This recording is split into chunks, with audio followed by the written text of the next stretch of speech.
Welcome back to a back and forth with Jaime and Gerald. Why study astrology? Why? Why? And we have Patrick from the Living Wheel here. If you want to snatch your head bald, that's why. Okay. We have Julie Cuccia-Watts here. Hello. We have Jaime, Wandering Mountain Bardic Path. I'm Tarot Stash. Hi. Mustache. The stash. There you go. And and just so that everybody knows, we are simulcasting this. Mm-hmm. So if you don't see, you won't see all of the chat. However, I will do my best to make sure that everybody we're following along. So Okay. But yeah. So I think the simulcast thing is the coolest thing ever. Yeah, I know. This is my first simulcast. I have a hard time with it because I have the mouth of a sailor, and I have to be cognizant of the fact that there are people that have channels that aren't sailors, and so I have to be on my best behavior, and sometimes it just slips out. Really? Uh-huh. What's that like? Embarrassing. Oh my goodness. So okay, so links are below for everyone's channels and places that you can do things like you can purchase responsibly the Rio Sky Astrology Tarot Workbook. Mm-hmm. Julie's not looking. She's paying attention. I'm sorry. I can't find my video, and I don't think it's broadcasted. Uh-oh. That's okay. It is. I see it. It's Do you see broadcasting. it? Okay. I just can't. I see it. I don't see mine either, Julie. So I think it's just because it thinks we're there that it's not showing it to us. Okay. Mm-hmm. That's fine. Okay. So Julie, the author of the Real Sky Astrology Tarot Workbook, Jaime and I have been working through this. That's amongst other things that you know, you've done a whole bunch of stuff. And then this guy here, oh, wait a minute. I was going to say. The Living Wheel, the Living Wheel astrology cards, now complete with Ophiuchus. Yeah. Mine's downstairs. Sorry. It's a daily driver, so it's downstairs. So there you go. And by the way, I have a signature on mine. I don't even want to talk to you. And Patrick, I have a bone to pick with you. Uh-oh. What made him so special that you had to sign his? You know me longer. What the hell? He's the only person who asked. She's automatically do that. Have them. Actually, the truth is I had stuffed them all in advance and then put them all in blank envelopes just so that I was prepared for fulfillment and shipping. My eyes are just rolling in my head. Whatever. Whatever. Heard it all before. Move along. Move along. Feel the love. My goodness. I know your address, Jaime. I'll send you something. Well, you know what, Jaime? I'll be okay when you know, I'll want a signature on the astrology book. Oh, God. Oh, snap. Mm. He's pushy. I haven't done the Ouija board you wanted me to do. I am pushy. Everybody, please make sure that you know your limits and you purchase responsibly. Yes. So let's say hi to a few people, shall we? And hi, Patrick. I love you. Patrick is he's tired of me going, you know, mentioning the book. And then I start giving him crap right out the gate. Sorry. No, it's okay. I'm prepared. I know when you jump in the ocean, you get wet. Nah. Yes, and we're not going to let you drown. No. We're not. I'll throw you a D20 here. Yes. Oh my gosh, I love that so much. I know. Look, Julie Cuccia-Watts is here. Woohoo! Plucky Heroine is here. Hello. Holly Johnson is here. Hi, Good Holly. to see you. Book Bewitched is here. And Laura is here. Hello. Hi, Laura. And oh, look, Michelle Marie, Astrological Tarot. One of my favorite topics, astrology. Yay. Dun, dun, dun. I wouldn't have known that. Mm-mm. Okay. See, this is something that you can do in StreamYard, Patrick. I can highlight comments. Love that. Mhm. Yes. And Ramon is here. Moon Scarab, good to see you. Catherine Clark, hello. This is Thomas, Tarot Your Way. And Maruta is here. Hello, hello. Hello, Maruta. And we have a question. When is the second edition coming out? I think Well, That's Workbook. I think that's a Julie question. That, when these guys are done, I'm going to go through and finish all of their suggestions, Mhm. and then I'm hoping by January. Mm. That's a Hoping. good target date. Yeah. We are, Jaime and I, for those of you who have not seen it, we have been studying this book. We've got about 3 more weeks left Mhm. until we finish it. So, Let me tell you, we've touched every page. That's for sure. yes, So proud of I've you got guys. marks on every page too. Me too. That It's makes me feel really really good. That, good. you know, you can put something out, but it might sit on somebody's shelf and they might not even read it. And Yeah, but I think we told you before, the whole point of doing it wasn't to just get it and then have it sit on the shelf. So Yeah. Yeah. I think it's also a testament, Julie, to your writing and just how accessible the workbook really is. It's so guided. I think it's probably, I hope it's a harder workbook for people to not engage with, because it really hooks you really quick. So Mhm. Yeah. Yeah. Oh, Vanessa S is here. And Vanessa S, I've done a lot of lives today. So Vanessa has been around and multiple people have been through Mhm. with me today. And here you go. It's my responsibility to purchase. There you go, Plucky. You got it. There you go. Oh, look, the living wheel is here. Oh, look. So, Lovely Patrick, one of my favorite people. oh. wow. And mods, be careful of him. Mm-hmm. Watch out. He's a live wire.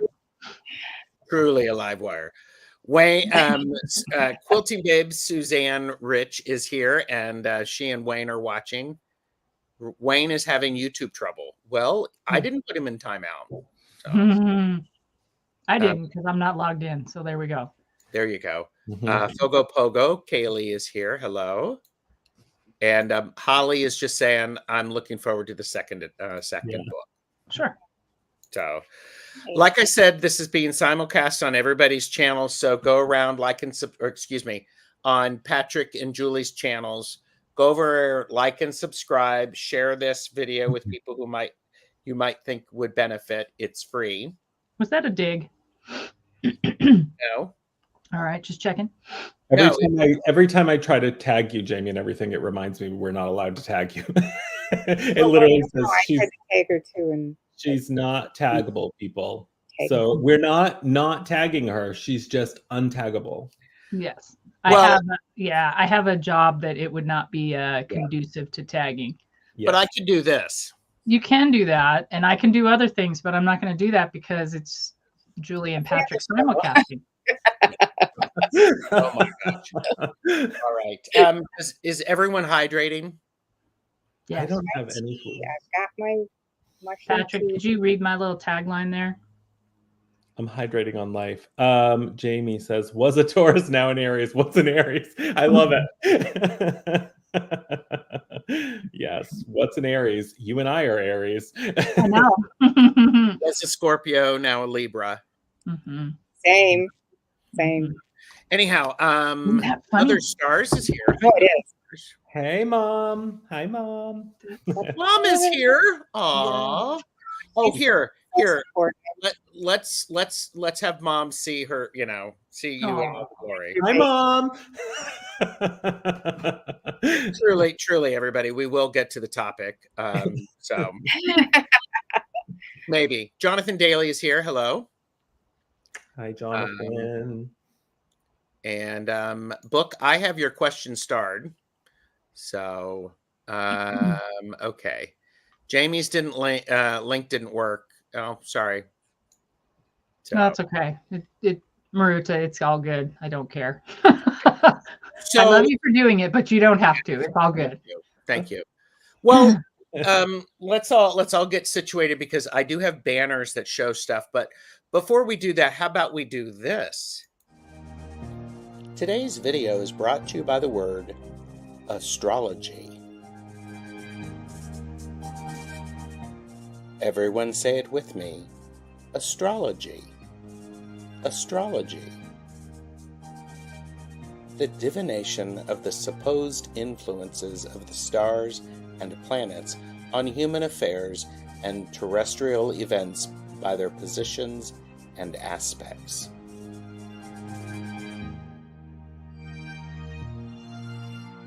The astrology shows that the best chatters like, share, and subscribe to our channels. Astrology. Astrology. Astrology. And I just have to say, I'm loving this. Watching you, Patrick. Hi. Because I kind of warned everybody. Oh, yeah, you warned everybody? I did. It's all good. So, but, and Tortoiseshell Moon, Kathy is here. Hello. Kathy. And I sometimes am an overachiever. So I do things like this because it's the thing I do. So Wait. Sometimes? Sometimes? Wait, what's the expression? I don't think that means what you think it means. Right. Sometimes. Patrick, this is I'm getting the beat up and not you. Okay. No, stop. Stop. All right. We have to, I have to be nice to Patrick. His mother's here, and trust me, I don't want anybody's mother mad at me. She's pretty fierce too for a Pisces, so just saying. Mm. She has an Ophiuchus moon though, so interesting. I did the planets for a friend today, and she's a Fucus as well. And then I gave her the description. I said, I can't do birth charts or anything like that. I said, but I can tell you where everything was when you were born. Nice. Yeah. So, yeah, she indicated it was her to a T. So I thought that was interesting. Yeah, I find that people are like, oh my God, that is me.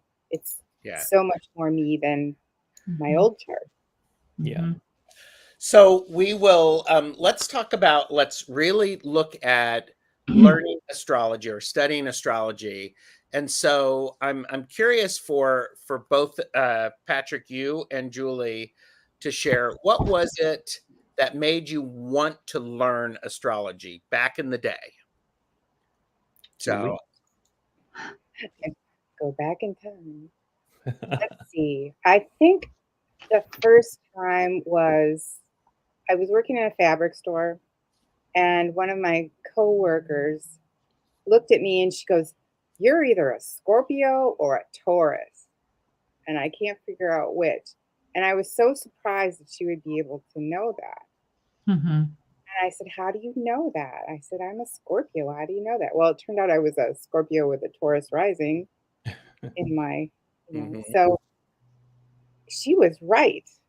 And I was, I knew about sun signs. We all knew what our sun sign was. I always knew what my birth time was since I was little, and, would call the time on the telephone to see it's 4:16, like, I mean, it wasn't officially my birthday until that time. And, so I think I really started getting into it more in the late 1980, like late 1980, when I was in college and I could look for books. And I wanted to do my own chart. And my friend said, "You can't do your own chart. You have to have someone do your chart for you." And well, back in the day, it was taboo to do your own chart. Yeah. Was it? Mm-hmm. That didn't occur to me. I'm a do-it-yourselfer kind of person. Yep, so, and so I just started getting books about it, and I did have an astrologer. I had a woman named Muriel O'Connor who had a shop in Milwaukee called the House of Scorpio, and I would go to her, and she would read my chart. Like 1985 went to her a lot. 84, 85. It's kind of an intense years of my life, Mm-hmm. and she really helped me get through some pretty tough situations. And I learned, um, which aspects were going to be quick and which were going to be more long lasting. Hmm. And so you can sort of build your stamina. So if you have something that's intense, but it's just going to be quick, then you can sort of let that go and not worry about it. And if it's going to be long, and you just go, it's going to be long. I had some Neptune thing that lasted 11 years, and I did have all the big planets going through my sun in the 1980s, and it was kind of this huge spiritual awakening, death of my old planet. So that got me interested in learning more. And I would have done charts for people in the 90s, except Apple didn't have a program. Yeah. And I even got a Windows for my Apple, and that didn't work. Nothing worked. So I just dove into tarot instead. But astrology was there before tarot. Mm-hmm. Okay. Yeah. Okay. What about you, Patrick? Definitely as well would echo that astrology was well before tarot for me, as for sure. What made me want to learn astrology? It's funny because I've said this before, but as a kid, I just really grew up like with this mom who's here, who just really framed up my whole raising with this. I mean, the first song I ever learned to sing was Twinkle, Twinkle, Little Star. So I remember even in learning that song young from my mom, that there was this presentation from her basically that we are connected to the cosmos, and that the cosmos is connected to us. And so it wasn't like this desire to learn as much as it was just presented that way. And so I grew up like as a little kid, just kind of really open. And so I was just kind of paying attention. It wasn't until a little later, probably like middle school. Like my mom always had those. I don't know if anybody remembers them, those, because this is all pre-internet. So there was no computers and stuff. So like, of course, the newspaper clippings were one thing, but it was those, you used to be able to go to like a local convenience store and get the astrology in like scrolls, like they were like light pink and like blue. Yes. Booklets too. There were little booklets that would be like checkout counter. Yeah. So as I got a little older and then sort of was just like, I should, learn more or watch more. I really did always sort of understand the cosmos as almost like the weather forecast. And so these little scrolls that my mom would get for all of us, for each of our signs, they were so much more interesting than like the newspaper column. So I started getting those. So I sort of started learning astrology then. I guess it was sort of really not until later.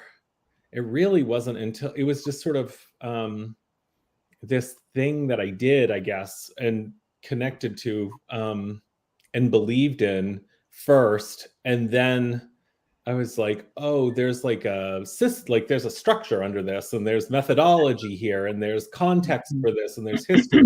And so then as I got older, I was truly that person that used to go to the bookstore as like a teenager and like go straight to the metaphysical, small little, like, where nobody liked to go, metaphysical corner, and was like always plowing through. And that was kind of when, I guess it was like 15, 16, 17 that I guess I felt like at that point, this sort of activation of wanting to understand, which led to sort of learning, I guess, astrology came. So it was it was late. It was kind of a really late thing, I think, for me. in that way. The idea, the understanding that there's something to learn was way late. So I really wasn't, I didn't even know like birth chart. Like I just knew that I was a Taurus. And so I was reading these forecasts forever. I didn't really actually even understand until much later that there's a reason why you're a Taurus, and it's not just this date range, but it's because of the sun being in the zodiac sign of Taurus that made you a Taurus. So yeah. And by the way, for those of you who are watching, the best chatters are welcome to actually say what was it that made them want to learn astrology? Or what is driving their interest in astrology now? I think it would be fascinating for all four of us to know that. Yeah, for sure. And certainly. So, Jaime, what was it that made you want to learn astrology? Jaime, so let's see. I know that it had to do with a conversation with that witch who shall not be named. She was a literal witch, not a bad person, but a witch. When I was like 14, 15. So when I went to university, they actually had not an astronomy class, but they had an astrology class.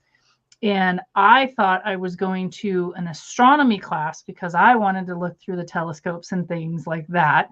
And no, it was astrology. I did get to con the professor into the telescope, but that's pretty much where it started. I kind of became very fascinated by positions of planets and why they affect you, and the ebb and flow of, how the earth works, and my connection to the ocean and that, whole thing.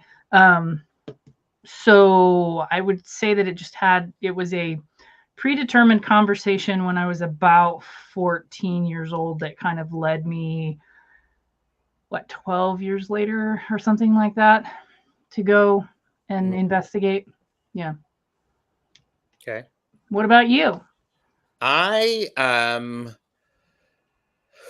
It was probably about 12 years ago when I first started formally looking at joining a coven, because there was some conversation about that. But like many of us, I grew up, knowing a sign, and some signs are supposed to be good with other signs. So I'm a very curious person, and I like to know the overlap and the layers. So I figured it's just a way to understand who people are. Do you guys remember, it's been a bit, when that big, huge, thick book came out that was like the love signs, and then it took your sign and then it matched you up to like everybody?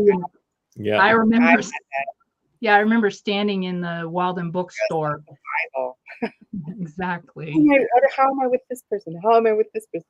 That was like before I had a relationship. So it was always trying out the latest date on, is this the one? Is this the one? Yeah. It's like, what's your birthday? Oh, here. Nope. We're not going to work out. Yeah. I was actually more interested in Chinese astrology than I was in any other form of astrology, because it was just like, oh, okay. Holly Johnson said, my first astrology book was Linda Goodman's Sun Signs. I had Linda Goodman's Moon Signs too. And Kaylee Fogo said, I think of astrology as similar to personality test, Myers-Briggs, etc., and human design. There are just more ways we can get to know ourselves and understand how we interact with the world. Yeah. And I would say something that you were saying, Patrick, is you said you came to it late. I just, in listening to you, it was always around you. Yeah. It was just never maybe I should learn more about this. So it was always part of it. Yeah, I mean, I feel like the star, it was the first song I learned to sing. It was the first shape I learned to draw was the star, up, down. For whatever reason, there's some of my earliest memories have to do with the cosmos. And then it really was very much a part of my whole life. But it was that whole learning part came later, and it was more experiential before it was ever like a desire to learn came later. I like that. Yeah. And Jonathan said, my first astrology book was the only astrology book you'll ever need. That And was Vanessa, a good one. I had Oh. it too. and That was a Vanessa, good I have your question starred, so we can talk about that. So here's a different question, or, here's another question. What's been the most beneficial thing for you in learning astrology? And I'm going to make Jaime go first. Yay. Giving crap to Patrick. It's been so much joy. Oh. I'm kidding. Go ahead, Patrick. Answer. Oh my Wow, God. pressure. I know. The most beneficial thing It's a hard one for me. learning astrology. For me, the most beneficial thing, I think, oh gosh, I've had a lot of benefits from this journey with astrology. So it's like picking facets that are like almost like picking children, like connection to a community, the connection to the cosmos. I think the most beneficial thing at the end of the day has truly been my desire to live in harmony in with nature and live as intentionally as possible has really only been supported. It's been supported the most in my journey with astrology. So I feel like I don't know, like I feel like if there's any kind of core to my sort of day-to-day efforts to live more intentionally, there's lots of different facets to that, but like the healing journey, the ancestral journey, the tarot journey, the self-reflection journey, but like at the end of the day, like the core for me in my whole like day-to-day effort has been astrology. And I feel like it's been really grounding and also just provided a lot of meaning. It keeps me, I've said for a really long time, I should have started with this. I have said for a really long time that I believe that as human beings, we forget that we're the driver. We're in the driver position of our individual lives. Yes.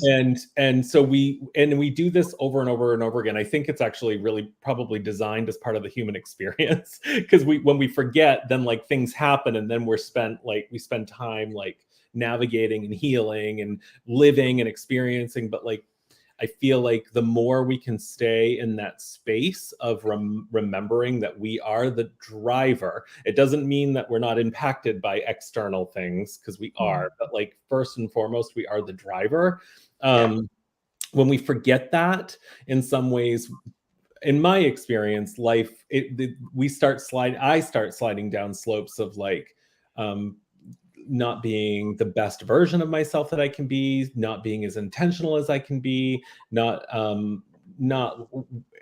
just being sort of that highest, trying to stay in that space of highest version of self.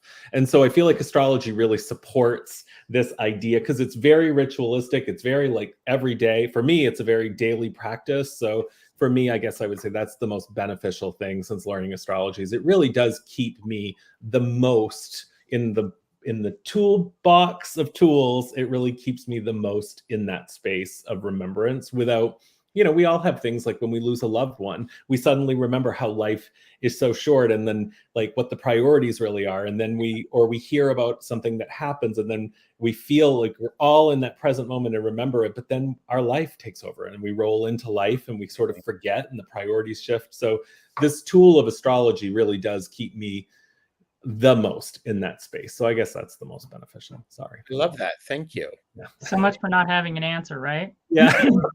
I'm like going, that was great, Patrick. Thank you. It was fabulous. Absolutely fabulous. Robin is here, and Ange of Roots and Waves is here. Hello. And by the way, if for those of you who are in chat and you study astrology, I want to know. Bring it, people. Bring it. It's always so I'm just going to answer now that Patrick actually had the turn to say why. I think the most beneficial for me is the community of it, right? Where I can, because you're like one of the most accessible people but between you and Kelly, I mean, I can poke a question at you, and when you have time, you answer and you say, well, this is what I think, or, you know, it's blah, blah, blah. Same with Julie. It's community and it's connection. And then you realize that you're actually taking that thread and you're weaving through my stars to your stars to your stars and all of that. And I find that quite magical. Yeah. Yeah. Really magical. Yeah. Yeah. And I just want to, Robin is here. Hi, Robin. Hi, Robin. Hi, And Jane. Jane is here. Jane. So, Jane, this is Julie and Patrick. So, you know, glad to have you here. So, Julie, what's been the most beneficial thing for you in learning astrology? I think being present when Saturn makes a pattern. And I think it doesn't really happen until you get a little older and you can have the return of age 21 come back, like at age 49. Things that were happening when I was 21, which were very intense, those same things came back at 49 and manifested a whole bunch of things. It was like I had a second spiritual awakening at 49 to 52, and it was very much mirrored what was happening when I was 21. And that made me appreciate Saturn so much that it really dove me back into astrology again. And now I taught a class about using Saturn in your life, and that you don't have to wait for a return to use Saturn as a helper and to know where you are and be able to navigate where you are. And that was so beneficial because people always say, oh, Saturn, it's pain. And, you know, it's like they really downgrade Saturn and like Jupiter, the happy one, the expanding one. But Saturn is so, like, if you want to know the timing of when is the best time to do something, check your Saturn patterns and say, okay, when was the last time I had an opportunity to do this? And then check your 7-year cycle and your 14-year cycle to see when that opportunity will come back or present itself in a different way. Yeah. And when you can ride that, that is like incredibly good. And then you're not saying, why can't I do this now? Why can't I do this now? It's just not time yet. Wait for this point. And then, you know, like you're so informed that you can be at peace and you don't have to be trying and striving and thinking why I'm a failure because I can't do this right this minute. And you just go with this flow. You just flow. And if you know what your patterns are and you work with the stars, you just can flow through life in a really nice dance. And it doesn't have to be fighting. You know, you're kind of going with the current instead of swimming upstream. And it's really a good thing. And that's very beneficial. Totally. Vanessa S. said, that just gave me goosebumps, Julie. And Robin said, timing is everything. Timing is everything. Yes. We had Saturn aligned with the moon this morning, so I knew this was going to be good today. Nice. In the spontaneous Aquarius. So, yeah. There you go. Everything. And Michelle Marie, Astrological Tarot, said, Saturn returns are every 28 to 30 years, and they're intense. He goes direct on my moon in November. Yeah. Okay. Yeah, that's the rebirth. That's like coming to the place it was in your natal. And it comes again when you're 58 to like 58-ish and into 59. Because it'll go, because Saturn will retrograde, so it'll go back and forth over it. And the things that happen, like I can tell you that the things that were happening in my first Saturn return, which was creating ancestral path, having a baby, getting married. My second Saturn return, I was doing ancestral path over. My son got married. My son had a baby. The son that was my baby when I was doing ancestral path. All of that came back again on my Yeah. second Saturn return, and it was beautiful. Mm-hmm. Yeah. So I can almost expect that on if I get a third Saturn return, my grandson will be having a child. You know, I can almost predict that because that's the pattern.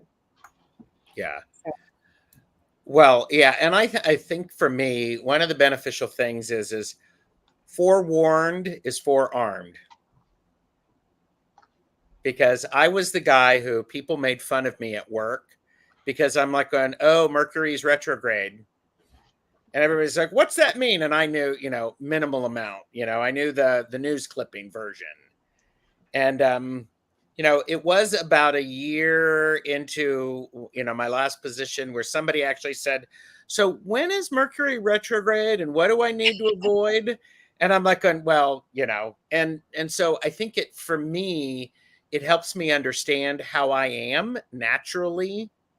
Well, and what was it that, you know, in the book, it's like, Jamie, you know what I'm going to say. I'm trying to find it where it is in the workbook, Julie, where it's like where I was born. It's just like I was in perfect harmony with right. the universe, Right. and I'm like, going, well, slowly get out of sync, but things come back, and that feels comfortable. Things will come back into sync, Yep. and that'll feel comfortable for a little while. Yeah. And things will go way out of sync, and that'll feel really uncomfortable.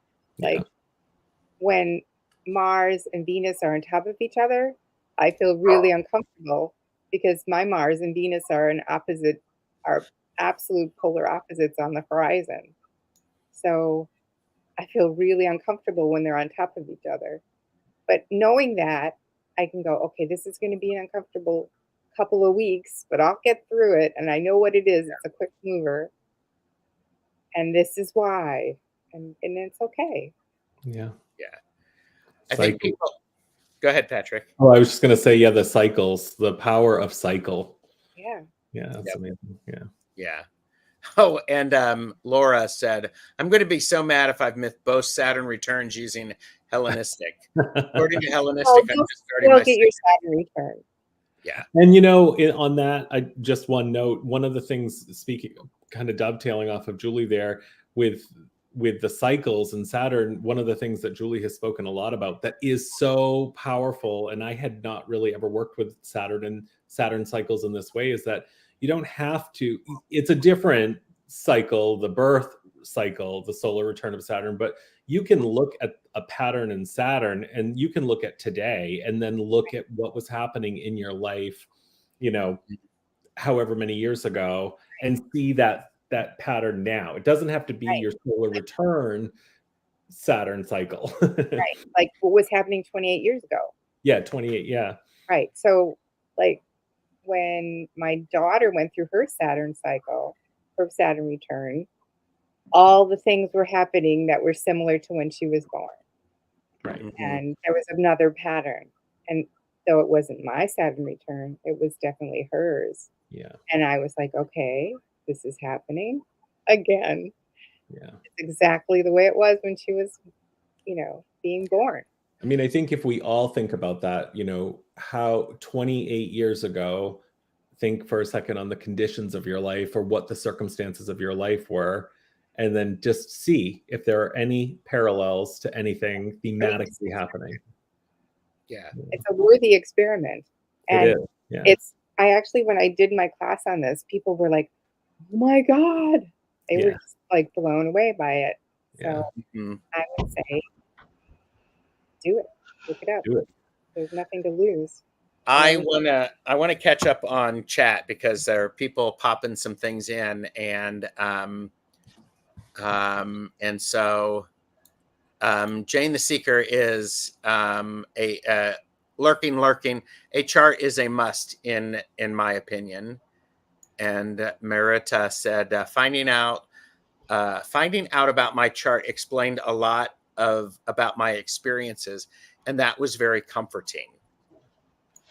I actually like that because because that explains a natural tendency, and it's like that's that idea of is oh dang, I've been seen, somebody hears me. I understand that. So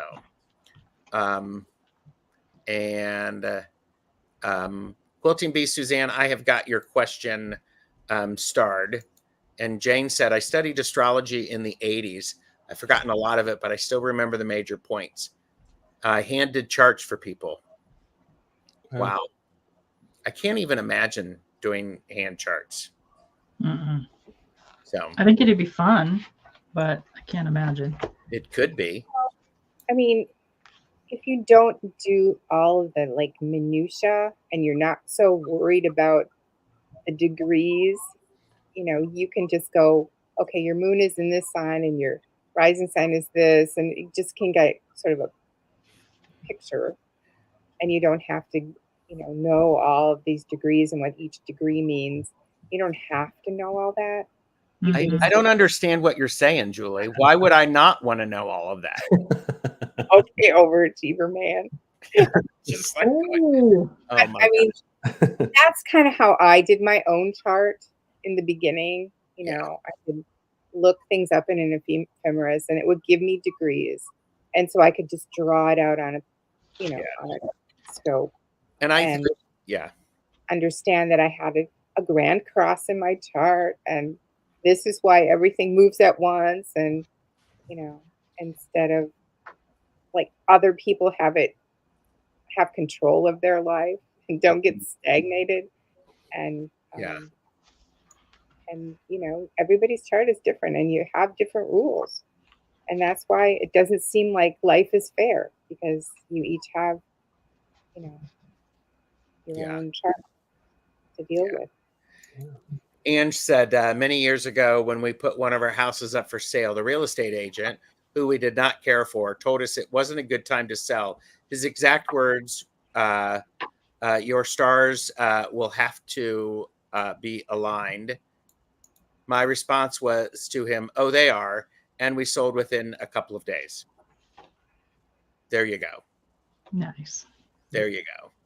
So. Be a different realtor. And because Jane had shared that, let's see, she had like moved, Saturn returns, major moves, moved to Seattle, moved to Indiana. I'm so sorry. And I guess her mom is having her third Saturn return. So Jane, when you were born, were your parents moving? Good question. It's a very good question. Yeah. Yeah. And Michelle Marie said, Jane, I love that.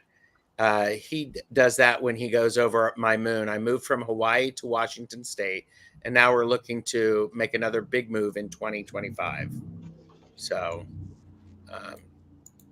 finding out about my Aries Chiron helped me resent my family less. They were just fulfilling my destiny. That's pretty powerful. That is. Yeah. So, and Jane's like, we didn't have computers, Gerald. Yes, I know. Jane said that they moved when she was 3. Saturn could have been very close to where it was when you were born, when you were 3, if it was going back and forth.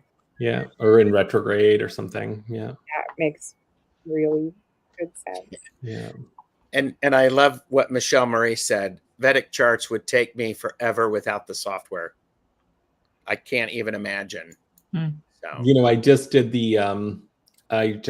that video, Stars and Signs, or Seasons and Signs, and I did a graph, and it was actually really fun because I wasn't drawing a chart per se, but I did get sort of like down the perfectionist tunnel. Gerald, you would have appreciated this, because you can take, it was really driving me nuts. I was like, okay, 360 degree dashes, right? There's 360 degrees. And I was like, well, wait a second, but there's 365-ish days. Like, what are we doing here? And then I was like, oh, that's right. Because every degree doesn't represent a day. It represents 24.33333 days. So then I was trying, I was like, okay, I have all the perfect degrees, all the right dashes. And now I know how many degrees each of the constellations actually are, so I could chart those out perfectly. But then I really went down a rabbit hole of like, how can I squeeze the months in perfectly, since there's not, the dashes don't represent days. So it's like, where do I start December? December. Yeah, and so because I really wanted to put like months, a layer of months on top of this, and you can do it, but because it's 24.33 days, like Julie said, there really is no way to actually do it without letting it be. You have to let the cosmos be the cosmos, and the cosmos is actually blurry, like it is ebbing and flowing. Like it's like one of the best lessons is that and I'm not going to go on a big, huge real sky tangent, but I think it's really interesting that in some ways of approaching astrology, you can calculate it out perfectly. And then in other ways, when you're looking at the actual sky, it's inherently impossible because the sky is moving. Yes. So it's not broken. It's like actually how it's working. Yes. So it's interesting. So I want to, okay, so I sent Julie and Patrick and Jaime some questions, and because I'm actually, Jaime and I are really learning astrology, and this was really just for us, but y'all can benefit from it. What was the most difficult thing for you to grasp when you first began studying astrology? This time around? Well, just in general, because...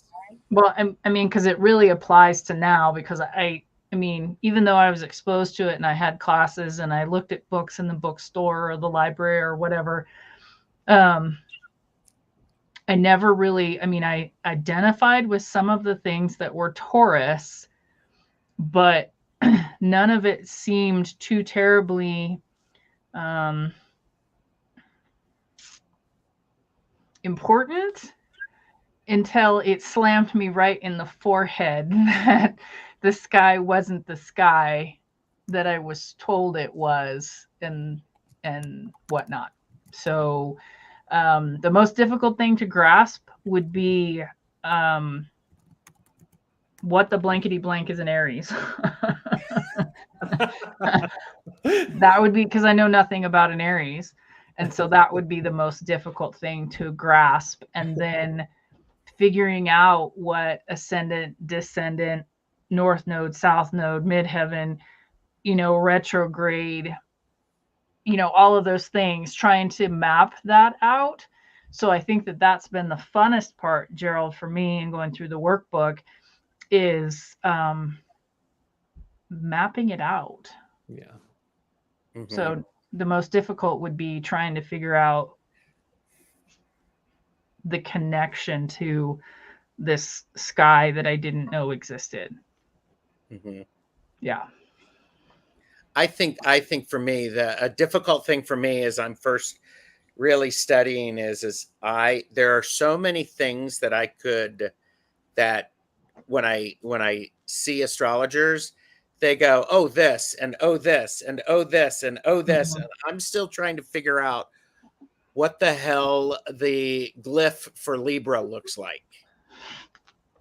And so I'm like, now, though. You know all that now, though. No. Not completely. No. I'm sort of getting it. Yeah, we still use our little cheater. Libra. Glyph for Aries. This is what I get, Patrick. You hadn't heard this. Here. You didn't see this, did you, Patrick? I don't think so. This is my quadrant, my house, the sign in the house, and the planet for all of my stuff. So as I'm studying, I created a spreadsheet so that I could easily find it. And that's going in my workbook so other people can use Gerald's spreadsheet. That spreadsheet right there. Gerald's spreadsheet. And that's like my version of heaven. I love that kind of organization. Oh, it's been delightful when he said, you know what I'm going to do? And I'm like, no, Gerald, what are you going to do? He's like, well, you just wait and see. And then I get all of this stuff. And I'm like, Oh, great. holy crap, this Oh. is fantastic. Yeah. So that's been a hard thing for me because I want to learn all of this stuff really quickly. And I'm giving myself permission to slow down, slow the F down, just relax, And sometimes it's hard to do that. And by the way, I don't know if Patrick, did you happen to notice what I did? I changed your name. Oh. No.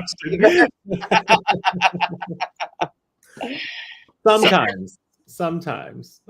I'll put it back. I'll put it back. I think all four of us can take that tagline quite, Oh you yeah. know, Oh yeah. when it comes to Something Michelle Marie said, the perfectionism in calculating charts is real. Virgo is in my 5th house, and I get lost in the precision of the creative process.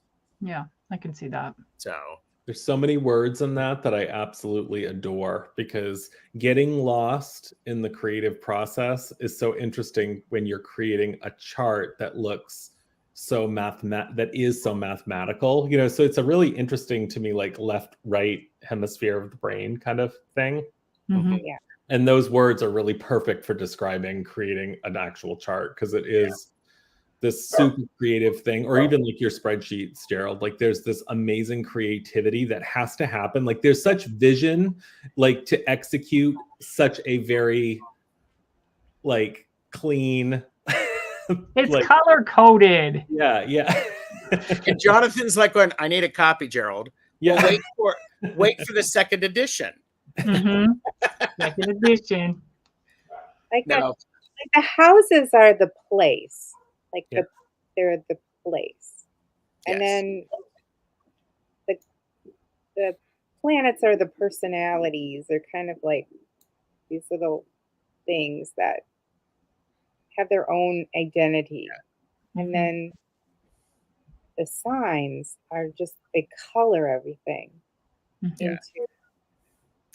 And see, I have to say that's been, you know, and hearing you describe it and you talk about it, Julie, has been great. It's just like, think about this and that idea of, you know, of opposition and the stuff that we talked about. It's like, holy crap, that makes so much sense. Yeah. So So much for sense. me, in your description, Julie, so the house is where I stick my feet.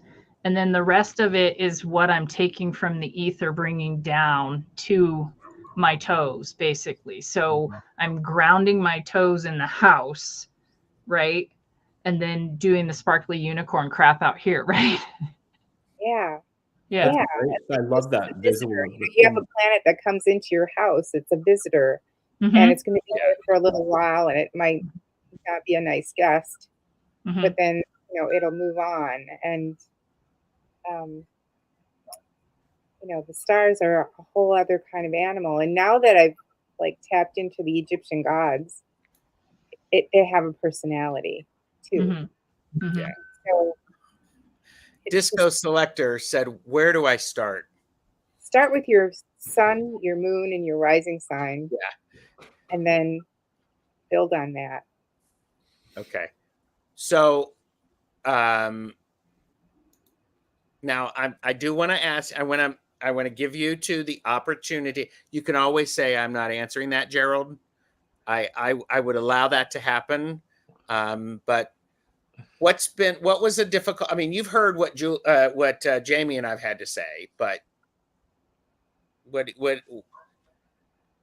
was hard for you in the beginning, if anything? For me? Yes. To grasp, I think I'm a little bit with Jaime in this, in that I think if I were to say what's been the most difficult thing, I would say the most difficult thing has been having the realization and the sort of crisis / awakening that is going your whole life thinking you're doing what you find out you're not doing. Mhm. That's been 1000% the most difficult. But if I zip the lip and toss the key so that I don't go on a real sky tangent, then the second most difficult thing would have been, I think the thing that really was a barrier for me in the beginning was just charts just in general looking so mathematical, and the way in which they represent the cosmos. You know, like I'd said earlier, I was like always looking up to the stars and feeling a connection. And so then and reading words. So then as I got older and started learning, and then I started actually seeing what these charts look like. And that representation of the write-up, like the interpretation is where I lived. So the visual of a chart, I found very hollow. I found it very intimidating. My brain doesn't work like that at all. So charts in general really they still don't, like, charts are my least favorite. Like the actual chart of any given day or the visual of a birth chart, I get it, but it just really doesn't do anything for me at all. Like that's why I created my deck. I wanted to visually represent a chart because it doesn't keep me there. So before the crisis, the astrological crisis, I would say just the visual of charts and graphs, I've never been like appealed to them. So hence why I created this deck. I really did want to be able to visually depict the night sky. Both I wanted to depict my birth chart, even my approach. Like I am way less interested in people's birth charts or my own birth chart. I am way more, my highest like interest in astrology is where things currently are and what that energetically means right now. Like that, I am very much there, number one. So, and I just didn't want to see that every day in chart form. So that was my biggest barriers. That makes sense. Yeah. Thank you. Yeah. Julie, what about you? I'm trying to think. It's been like, I spent 30 years doing like Western, and then the last 14 doing like real sky. So, I think in the very, very beginning, I didn't understand how a sign could be in two different houses because I didn't really grasp, like as a novice, just looking, I couldn't really grasp that the celestial bodies, the stars, the constellations were different thing than the houses. Yeah. And because there was 12 and 12, so I didn't understand how is that moving? Why is that moving? Yeah. And now, of course, that seems juvenile, but you know, like when you're just first, like, how can that be in two different houses? I don't understand. Yeah. Well, that approach though, I don't think it is juvenile, because I think that approach, that ABC, they call it ABC astrology, where they basically say that the 12 houses, like house 1 is ruled by Aries innately until you run your birth chart, because they wanted to flavor house 1 with Aries traits. Most even Western tropical astrologers have said, you know, that all came in the last 50 years as a way to make learning the signs and the houses easier. They gave house 1 innately Aries traits, and and they're not. They've always been two separate things. And the houses are not even like related to those signs. Not at all. No. I mean, it did work. I think it worked in making people feel like they had an idea, but it's not. They're not. House 2 has no inherent connection, truly, at the end of the day, to Taurus, but it gets this. It's the house of resources. It's the house of your physicality. So you can stretch it to Taurus, but it's not. Yeah. You know, that approach has been pretty much sort of almost completely let go of at this point. So it was this year that I finally saw that the houses are related to the numerology. Yeah, I love that. It's like, I didn't know that, because we've had it drilled into us that these signs are related to the first house or the second house. Yeah. That's a much stronger connection for sure. That's a much stronger alignment. Yeah. I want to catch up on chat because some of the best chatters have been popping in. Yeah, a lot of paragraphs in the chat. Tortoiseshell Moon, Kathy said, the degrees, trines, and squares seriously bamboozled me. I'm not mathematically minded, so it puts me off learning effectively. I'm afraid of running a marathon before I've learned to walk. Yeah. Yeah. And Michelle Marie said, the most difficult thing for me to grasp when I was younger was the complete terror that astrology represented to my conservative family. It was a thoroughly demonized science. Yeah. Yeah. And, do you know this guy? Peter J. Watt is watching from Julie's channel. Back. He's back. And I really look forward to Patrick's weekly astrology reading. Mwah, thank you. So there you go. And Mastering the Zodiac, yes. Yes. And okay, so wanted to. Okay. Got that. And Laura said, as far as I can tell, every planet in my chart moves clockwise one sign. Anyone else? If you're moving to true sky, real sky, that often is what happens. Yeah. So, And it would happen for sure that way if you are not factoring in the difference in the constellation sizes. If you still are looking at a chart that gives each constellation or zodiac sign 30 degrees, then it definitely would bump into basically one sign back. If you're looking at the actual constellation sizes, it still probably bumps into the previous sign, but it might not if it's something like Virgo where it's huge, or Pisces. Yeah. Vanessa S said, I'm a Virgo and rising Aries and moon Taurus. What's the difference between moon and rising signs?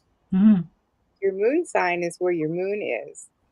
So whatever house and sign your moon is in, that's your moon sign. And your rising sign is always going to be whatever's in the first house. Yeah. So whatever is right there in the first house.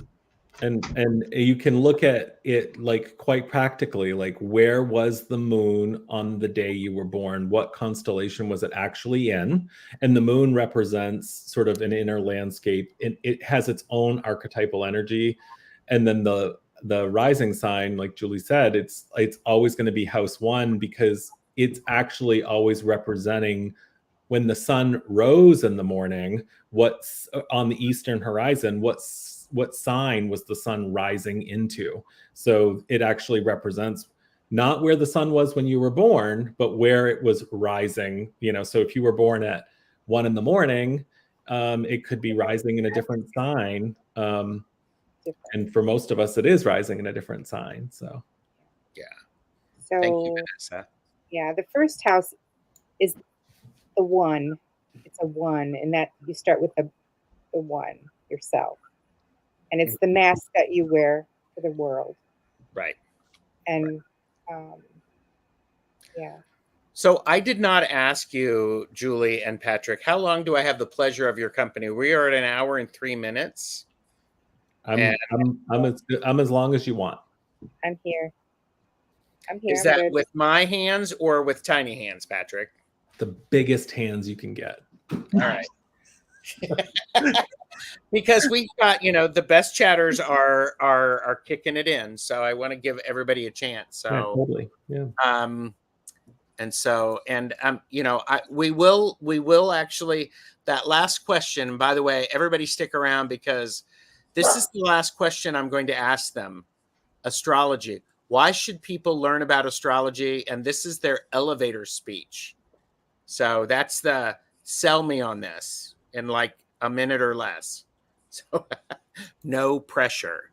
Okay. Starred comments. Quilting Babe Suzanne Rich said, how and who assigned the meanings, association, and aspects of each of the planets, stars, etc.? Good question. I can give a really short version, and then I know what Julie's gonna. Julie can really take this over. Okay. But the short version is, humanity's been looking up to the stars since about as long as we know. You've got so much documentation and evidence of humanity looking up, and cultures all over the world looking up, and in so many of them, we start to see meaning assigned. So no matter which culture you're looking at, it's almost literally as old as time. And some of the meanings that resonate the most for me are the meanings that are so obvious, like the sun being about what is seen. It's an easy association because it's literally what the sun actual function is. It's one of the functions. It illuminates, it brings light and makes things visible. So that's a long-standing association. But many cultures have weighed in on this, and astrology's been around for a really, really long time. But some cultures, I'm bouncing the ball to throw it over here, some cultures literally built their entire civilizations around star watching, and a lot of meaning was prescribed by them. And some of us here have actually written books about those things. Bing, Really? bing, bing, bing, boom. In my long career of looking into astrology, I find that there's the star watching religion of Egypt is probably the source of a lot of what we see today in astrology. Mm-hmm. Yeah. So it's been, changed and adapted by other people, and then seen through their lens, and then had it been added to by alchemists and mystics of the Renaissance and other people. When you get really down to the meat of it, you can really see a lot of ancient Egypt in the astrology, in my opinion. And the more I look at it, the more I see ancient Africa and the study of stars, and maybe not necessarily the sun at all, and that the sun came later. Like the idea of wanting to know where the sun was in a sign came like in Roman times, and not so much in ancient Egyptian times. Yeah. I think they probably knew, but I don't think it was like, that's not really the study of stars, like the daytime. You can't own it belongs to Ra. The daytime belongs to the sun alone, and then the stars are at night. And I think in each tradition, there's probably some variation of that. Yeah. It makes sense. So Yeah. I do want to say hello to Jeffrey. That's my Jeffrey, who is work lurking. So I just have to he gets appropriate attention every time. Yay. So, just saying. Michelle Marie shared the moon and rising signs and Gaha lords are the two most important points in determining a soul's personality and growth in Vedic astrology. And I'm not an expert on Vedic at all. I don't do it. Well, she is. I'm glad she's here. Yeah. Okay. All right. Question, Kristen Louise. How do the astrological influences interact with genetics and environment? Educated in anthropology, these are the facets that decide one's personality. Where does astrology come in? I mean, I think we all could maybe have different experiences with this. I mean, this is definitely, I always say embrace mystery, because not everything has to be known. That's how I kind of work with this, but we come to some of our own opinions on these things. And I look at astrology as impactful as the actual weather outside. So I don't look at it as ever like locking us into certain things. I think it does, obviously. Like there is this part, I really do believe that our birth charts do, especially when you're looking at the actual real sky, there is this sort of molecular like vibration that happens. Like there is some kind of connection. And I think it's interesting because we've kind of tried to do that in astronomy a little bit with nature and say, okay, well, when the sun is in these positions, isn't it interesting how the planet behaves in these positions? So, and like we have that kind of direct example of how nature is a reflection of the sun's journey. We have a reflection of the moon's proximity to Earth with the tides and the water in our own bodies, and with a specific connection to women. And so there is definitely, we have examples of conjunctions impacting Earth and seismic activity being registered. So there is something there. But I also really look at it like, at the end of the day, that if we're working with astrology, we're working with it like the weather. So if it's scheduled to rain and be torrential tomorrow, it's just a factual thing. That doesn't necessarily mean I can't go outside and try to have a barbecue, but like it might not be the best time for it. You know, if I want a successful barbecue where we're eating outside and doing it well and enjoying ourselves, it's not the ideal time. Yeah. I'm thinking, you know, depending on your genetic memory, you may have a connection to one system or another. Like, depending on, you know, what your genetic memory is, you may resonate with one system more than another. As a Greco-Roman, I kind of resonate with the Egyptian stuff. Mm-hmm. And that may just be my own genetic memory. And Yeah. I didn't really believe in genetic memory until I started finding out about genetics, and then realizing that this is stuff that I was interested in. Mm-hmm. And it could just be it could be part of that. Yeah. And Kristen did share that I never believed in astrology because it didn't make, I just didn't match my sun, moon, and rising signs. Then I recovered from depression and my real personality appeared, and I'm beginning to align with them. So interesting. Yeah. Yeah. Have you tried Real Sky? Yeah. I mean, this is the thing that's so hard about like where we're all at and what you are all studying is like that right there, where you, which like Julie said, where you're looking at the actual real sky, and that's a bigger conversation, because I personally always sort of felt like I felt as proud of my Taurus sun sign, so much so that I got it tattooed on my back, you know, when I was 17, and the sun wasn't in Taurus. Come to find out, the sun wasn't actually in Taurus. But I actually like, I think that could play a role in that as well, as like if we're not looking at the actual cosmos, then we might be misaligned and not even know it. Right. So experiment with the real sky and then see how you feel. Like, Yeah. you really resonate with the real sky. Yeah. And links are below. I mean, I spend a fair amount of time on these descriptions, you know, hashtag overachiever. I see you, Patrick. I feel seen.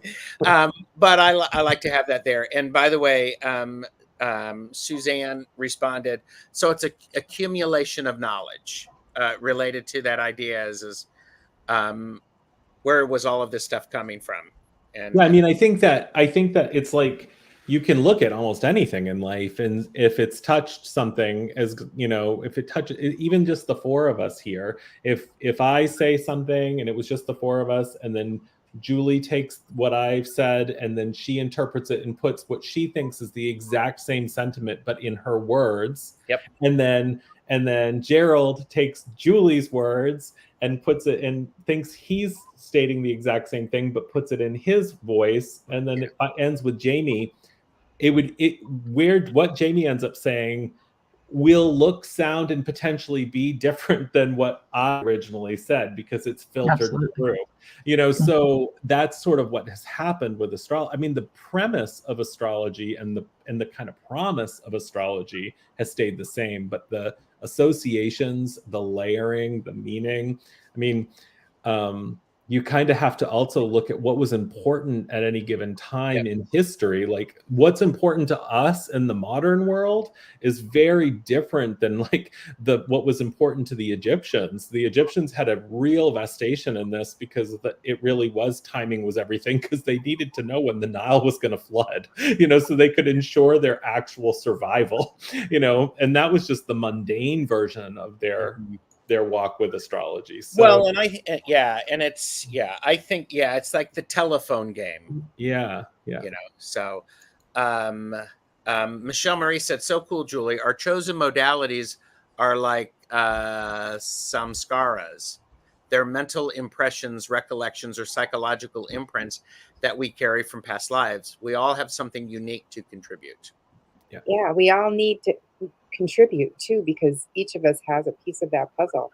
And if you're being quiet because you don't want to rock the boat, then we're missing a piece. So, and going back to what Jaime said earlier, it's one of the most beneficial things about astrology is if you're doing this for yourself and then you end up drawing in people around you that are doing the same thing, it is threading our stars to each other. And that is, it's almost hard to quantify the power in that, because we're talking about humanity here and people. This isn't like we're all like BFFs and in each other's life in that way. It's bigger. It's a bigger vibration or a higher vibration. Are you sure we're not BFFs? I mean, we can be BFFs, but so I think about that is the idea of the modalities. It's like tarot. You have the Marseille, you have the RWS, you have the Thoth, the Tothy, Thothi, Thoth. You know, there's different varieties. Do they get us where we're wanting to go? It's and by the way, and here's a funny thing. Quilting Babe Suzanne Rich said, Wayne just looked at his chart. He has sun, moon, and rising all in Capricorn. I always knew there was something odd about him. I just had to say that. I mean, that's funny. He's 2 decks short. He's 2 cards short of a deck. And were they all in the zodiac sign of Capricorn, or were they in the constellation of Capricorn? Might be a vulture. There you go. And masteringthezodiac.com is a good resource for looking at the true sky or real sky astrology. So, all right. Have I missed any other questions? And what did I miss? Marita said earlier, moon signs are about your emotional state, and mother relationships. Rising is a way you appear to others, which I think we talked about that. Yeah, she was answering a question. Yep. And Book Bewitched said, I've never had a chart done as I didn't know my birth time, but found an old baby book completely empty except that. So I'm wondering what I should ask for that wouldn't be too expensive. Get an astronomy app and look stuff up. Look up your birthday and time and see where everything is. Yeah. That's it's really fun to get an astronomy app and plug in the date and kind of look literally at that actual night sky. At your sky. Can I address that though a little bit? Sure. Yes. So it is fun and interesting because I sent a snapshot to my friend because I told you I ran her date of birth and time and all of that and where she lived at that time. And to take a picture of her sun, in the sky and then send it to her, with the constellation ghosted in the background and all that stuff I think is pretty magical and cool.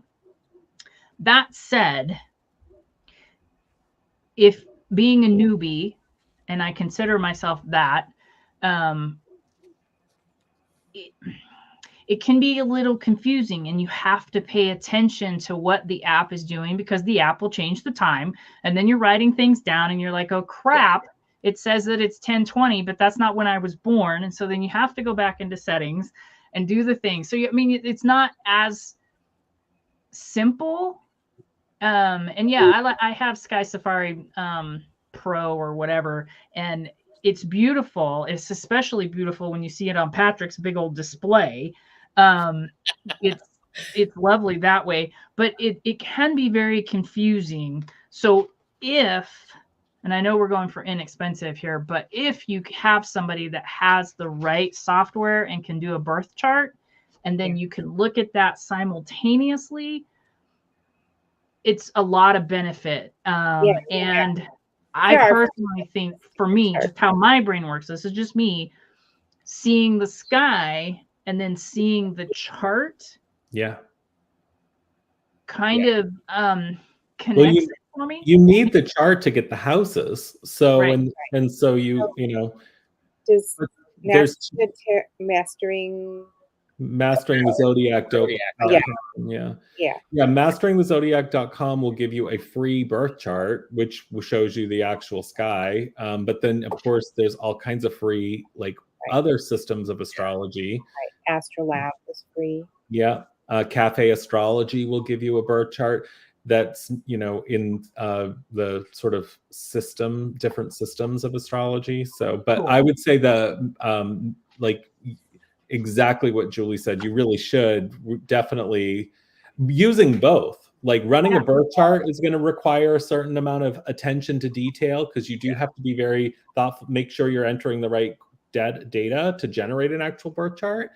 And then the acumen around learning the app, it can be a little bit because you're every click, it feels like you're seeing the cosmos shift around too. So there's like literally disorientation that can happen. Just know that your rising sign is below the horizon on the east, and then the west is the descendant, and that will be the 7th house above the horizon. Yes. You know, that will kind of orient you a little bit. Yeah, that kind of gives you your bookends. You sort of visualize where you are, and the nadir is going to be underneath. I mean, and you might not be able to see that in particular astronomy apps, but some will have it. And well, and I think it is one of those things. I will go with you, Jaime. Is looking at the chart itself can be overwhelming. Having somebody give you an explanation of what that chart means in a language that you can understand is really helpful. So, and that highlights a such an important point to astrology, which is the age-old practice of astrology was 2 things: observation. So before the internet, before there were physical charts drawn out, there was observation with our own 2 eyeballs. So we would look up as a humanity and we would say, that light there we call Mars, and we're seeing that it's visually in this spot in the sky. So there was just the straight up observational information, which is sort of a chart, looking at a chart or looking at the sky. And then there's the meaning, the interpretive aspect of it. What does it mean if Mars is in Venus? So, you know, for step 1 is like knowing how to observe. And step 2 is then learning how to interpret or, you know, having somebody interpret it for you. Well, and for me, I have to calm the down because I want it all yesterday and I want to be an expert at it. No, it takes a long time to kind of. And I honestly would say if anybody ever tells you that they are an expert in astrology, that's like, to me, something I would consider a massive red flag right away. I like people who constantly are saying, I'm learning this. I'm taking some more classes. That's exciting to me. Yeah. That's exciting to me. Vanessa says, it also changes depending on the country you're born. Is that right? Your location will dictate where things fall in a house way. But on, like, right now, for example, Mars is in Libra overhead, and Mars is in Libra overhead for all of us globally. Like Mars is actually in Libra. We all could go outside right now and observe that. So that where things actually are does not change. But what house it's going to fall into today as we the clock could, turns. right, could change, could be different. It probably wouldn't be, but it could be different for me than it is for you, wherever you are. Yes, geographic location can affect house for sure. Sure. Like, yeah. Michelle Marie put in another one, astrotheme.com. I don't know that one. Calculate sidereal, tropical, mean versus true nodes, invisible points, comets, and more. I should know what some of those words mean, but I don't. Well, that's why, that's why it's and I appreciate the different places to go to look. So I'm not discounting that at all. I totally appreciate it. And I'm glad that you're contributing to everything that we're talking about. But that's the thing, is when you're such a newbie, it's so easy to get confused. Yeah. overwhelmed. And And so that's when I was like at Patrick's doorstep saying, help me. I'm not understanding. I went here and this is what it says, but then I went here and this is what it says. Yeah. Do you know what I mean? And Well, then yeah, Patrick was kind enough to connect the dots, and so did Kelly. Kelly, zooshed it all up for me. I think that a first question that I'm going to just start using all the time is when somebody says they want to run their birth chart.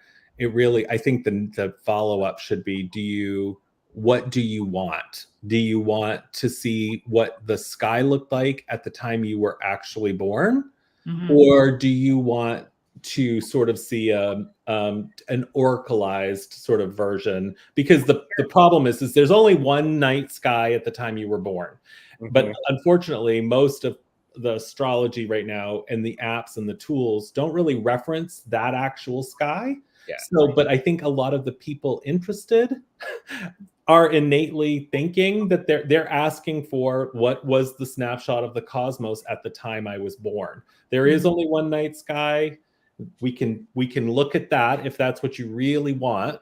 Or do you want to be able to use astrology in a sort of mainstream popular way? And I think it's just a matter of then giving the conversation to go, okay, just so you know, we're going to look at a chart and we're going to say it's a snapshot of the cosmos at the time you were born. But in reality, it's not actual, but there's still.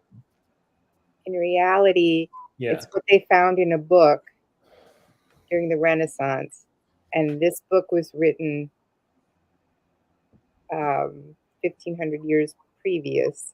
And it was explaining precession. And then no one worked with precession. They just left this stagnant sky, and that's it. That was the end of it. If you look at anything and it is giving you the zodiac signs as all being 30 degrees, just know it's not actual.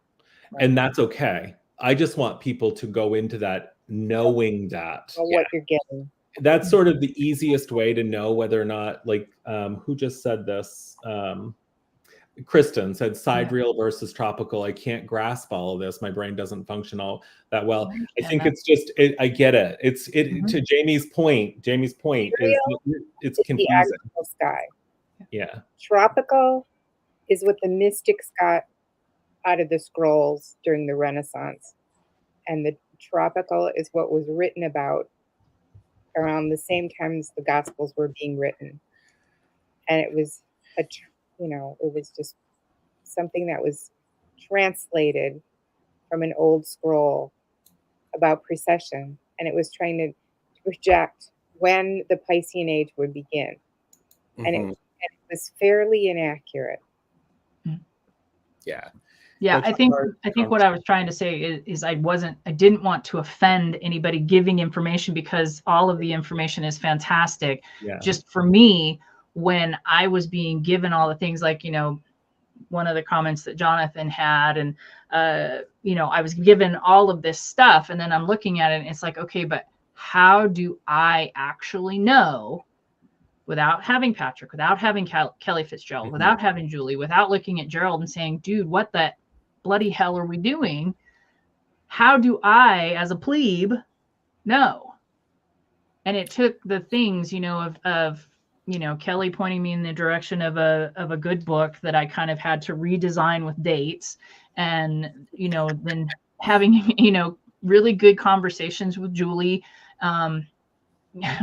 Patrick being very kind, that some of the terminology, the verbiage began to click, and it's like, oh, I can look for this and know that that's not the actual sky, but that's a mathematical calculation of the sky. And there's nothing wrong with that. Yeah. I just have to know. Thank goodness we have that. Right. Because we have nothing without that. Exactly. Yeah. And I honor that as well. But I just really, after this stupid revelation in Discord with a certain lady that just showed up in chat, that I wanted to really be able to see that sky. I wanted to feel that sky. Thank you, Gerald. Kelly's in the house. Kelly has entered the building. Are your ears burning, Kelly? There you go. Yeah. So, I mean, that's what I meant. So you said it beautifully, Patrick and Julie. Well, and I think what's important is because one of the smart things that I did was, and that I'm not smart. Sorry. What was one of the smart things that you did? Yes, I see that. Agree to do some studying with Jaime about the Real Sky Astrology, because I'm starting with that one. I am not looking at anything else. I am monogamous with this. Mm-hmm. Right. Just to help me, just so that I can go, okay, this is what that means. And that's helpful. So, and I think, it's one of those things. I mean, this is just supporting. It's the roses, it's the flower, it's the bottle of wine. Yes. Yeah. So that's all it was designed to be, is a supportive tool. It kind of meets you where you are, which is good and bad, because it will quickly, my deck will quickly highlight to you, oh, like, I don't know the glyphs yet, and that can be irritating. Patrick, I would have never found the vulture. There you go. And okay, I do. How do you pronounce this first word? I say sidereal, but I think it's wrong. I say sidereal. I say sidereal. Okay.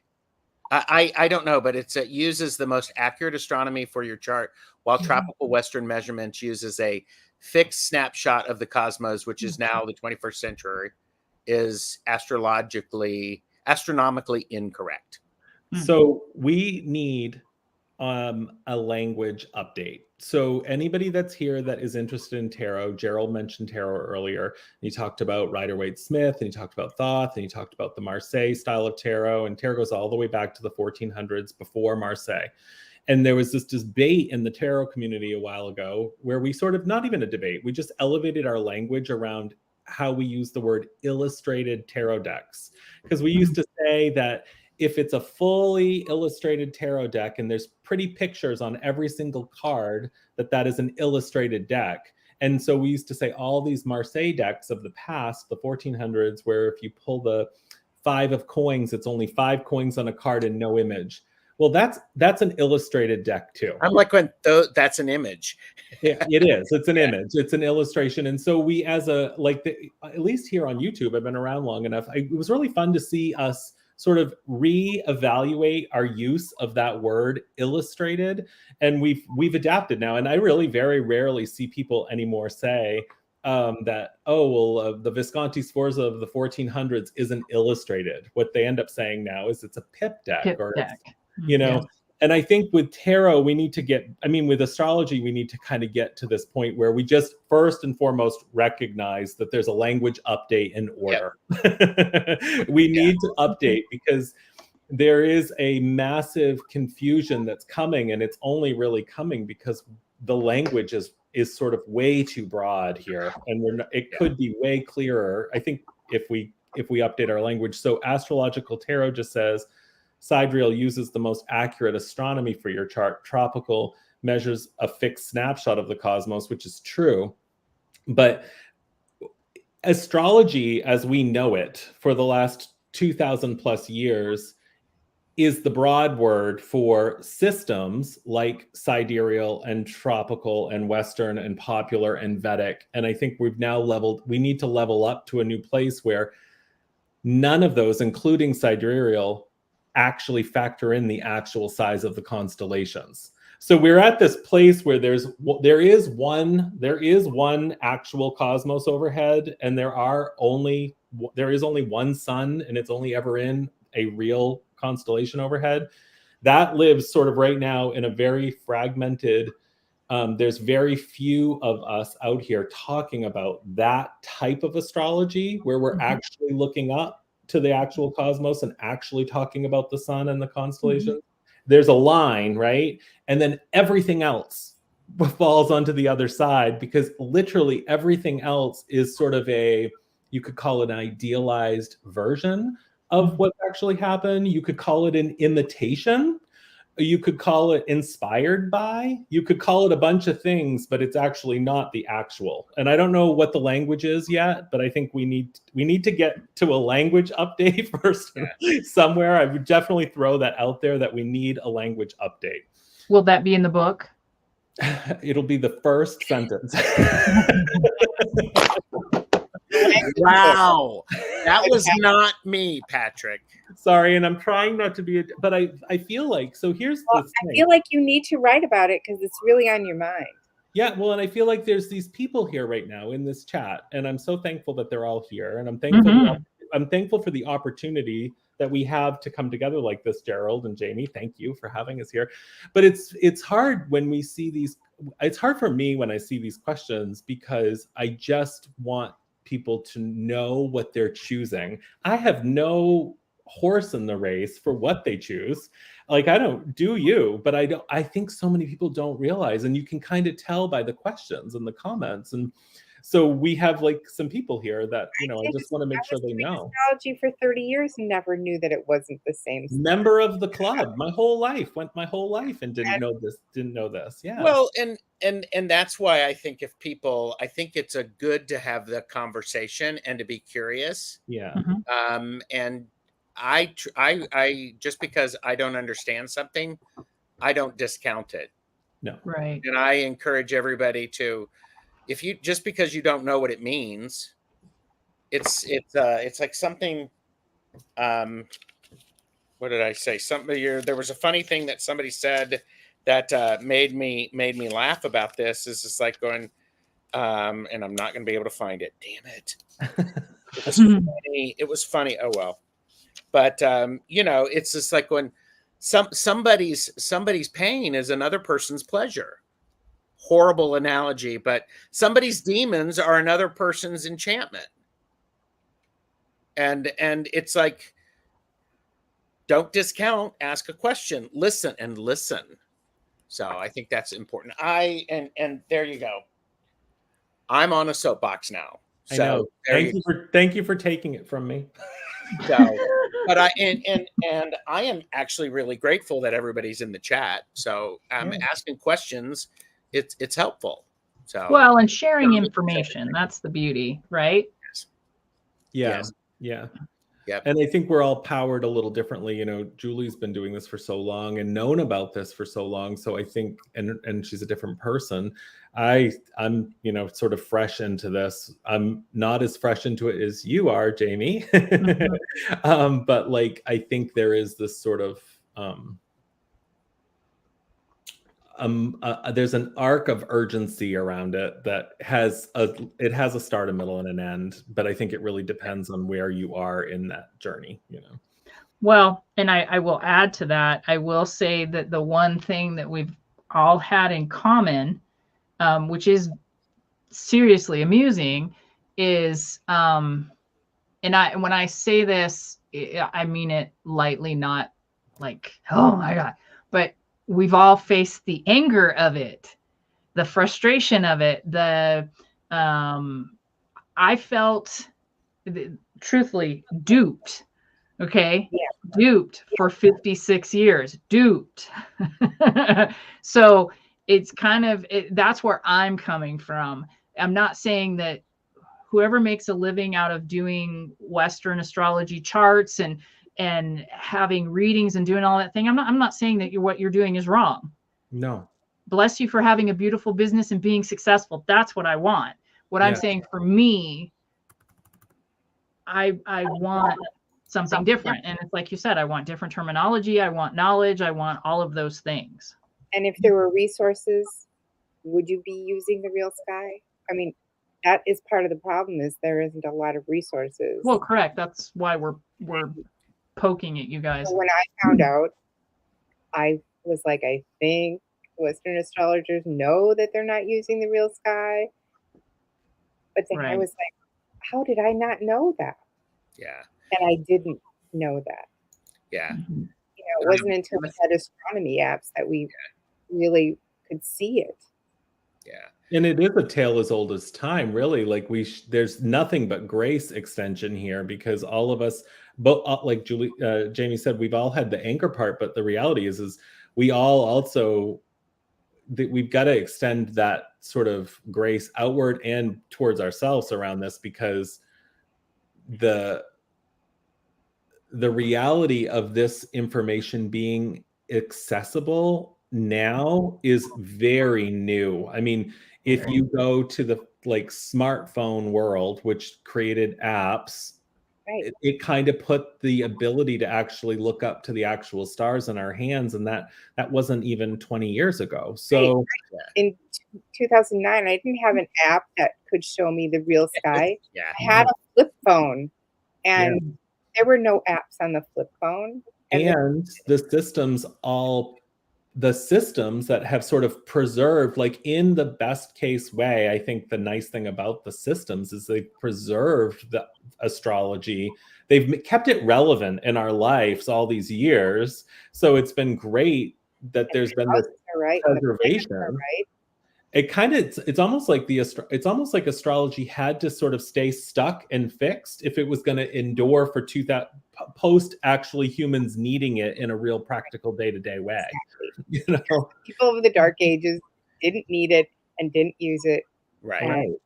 So just know that Renaissance, that people started looking into it and using it, and now we can do it. You know, now we have time to investigate and use it. And here's something, and I'll just say this: it's because I'm Tarot Stash, I have a lot of tarot decks. Surprise. And I use some of them regularly. They're my workhorses. And sometimes I get a new one that keeps me interested. And again, this is the first that, here we have product placement, purchase responsibly. This is the first astrology tarot book, book that a workbook that I've ever had, and that I'm using. Will it be the last one? First astrology book I've ever written. There you go. Will it be the last one? Absolutely not. No. Because I am that guy I'm going to go and find. I'm going to go around. I'm going to sample. I'm going to see what works for me. Yeah. And just like the tarot, you pick the one that works for you and embrace it. Yeah. Don't try to force the one that works for you onto me. Correct. So. But know what you're choosing. Yes.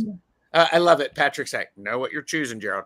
Yes. Okay. Be prepared for this to improve with time, because it's brand new.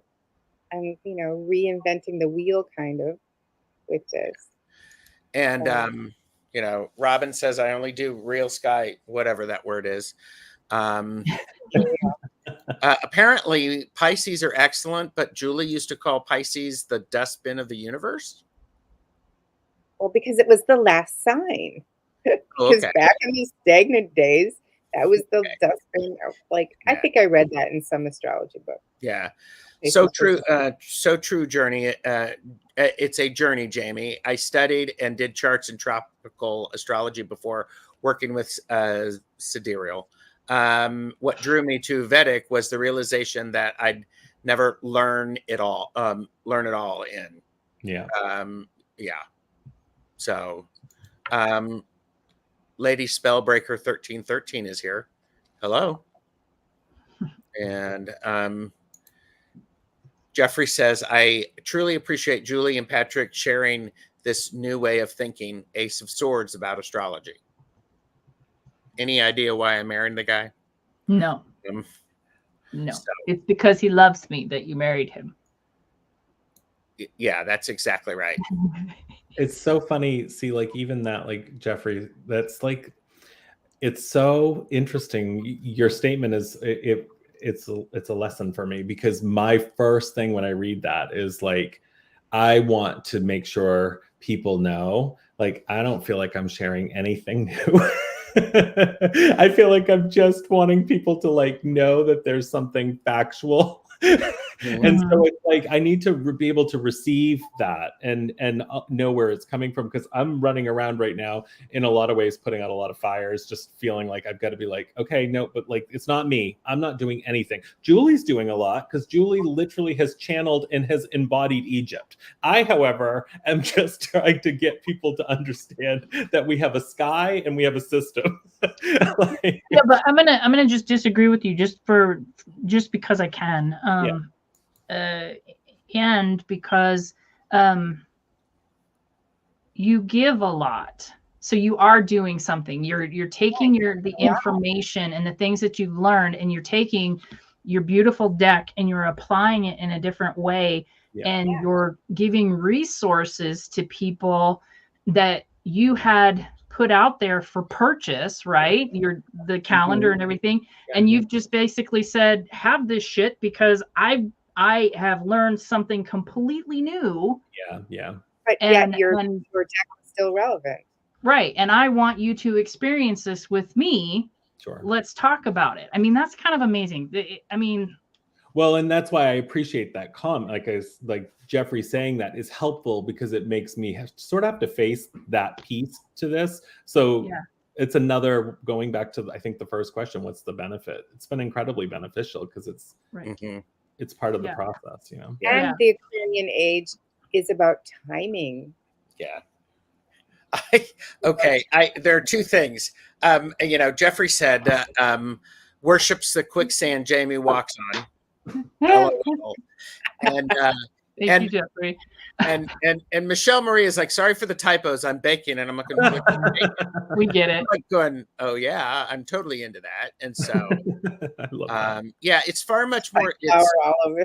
It's much more difficult to go against the masses for something that you believe in. Sure. It's the most bizarre thing. Thank you, Rochelle, for picking it up too, because Rochelle didn't do that. You know, Rochelle, did a chart for her, and then pretty soon she's doing charts for other people. So I appreciate that she jumped on it. She did my chart 2 years ago. She may not remember that, but because I didn't know if I was an AM or PM born. And she ran both of them for me. And it was Michelle Marie, who is baking apple cake. Yum. Oh, apple cake.